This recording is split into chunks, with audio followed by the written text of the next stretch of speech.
Hamas తీవ్రవాదులు ఒక రకంగా నిజమైన జెనోసైడ్ చేసేవాళ్ళు. అంటే మతరాజ్య స్థాపన, యూదు జాతి అంతం వాళ్ళ లక్ష్యం.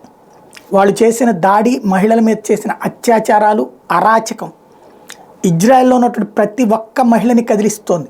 ఇప్పటికీ కూడా బందీలను పట్టుకెళ్ళి వాళ్లతో ప్రవర్తిస్తున్నటువంటి దుర్మార్గపు విషయం కూడా ప్రతి ఒక్కరికి కదిలిస్తోంది. ఈ నేపథ్యంలో అక్కడున్న మహిళలు తుపాకులు చేతపట్టి తిరుగుతున్నారు అన్నటువంటి విషయం తాజాగా బయటకు వచ్చింది.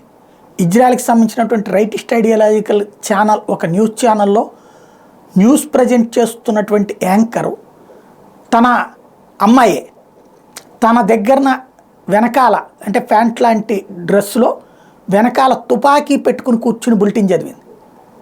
ఇంతకాలం చదువుతోందట, ఎవరికి తెలియలేదు. అది కెమెరా ప్యాన్ అయ్యి ఇటు పక్కకి తిరిగినప్పుడు ఆ వెనకాల దోపుకుని ఉన్నటువంటి తుపాకీ కనబడితే అందరూ క్వశ్చన్ చేశారు. చేస్తే అవును, దేశంలో ఈ అరాచక శక్తులు రెచ్చిపోతున్నటువంటి వేళ రక్షణ కోసం నేను ఆ పని చేశానని చెప్పుకొచ్చింది. ఇది కాస్త ఇప్పుడు పెద్ద ఎత్తున వైరల్ అవుతుంది.